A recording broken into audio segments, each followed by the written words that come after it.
রাসূল সাল্লাল্লাহু আলাইহি ওয়াসাল্লামের জন্মের একদিন আগে মক্কা শরীফের পাশে অলৌকিক ঘটনা দেখতে পান আল্লাহর রাসূলের দাদা হযরত আব্দুল মুত্তালিব।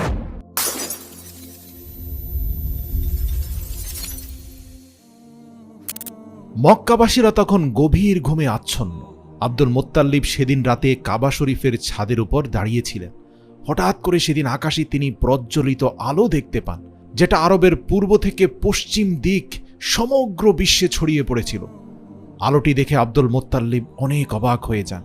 এরপর তিনি দৌড়ে নিচে চলে আসেন, খোঁজার চেষ্টা করেন কাবা শরীফের পাশে কোন ঘর থেকে এই আলোর স্ফুটন হচ্ছে। শুধু তাই নয়, তিনি মৃদু ভূমিকম্প অনুভব করেন।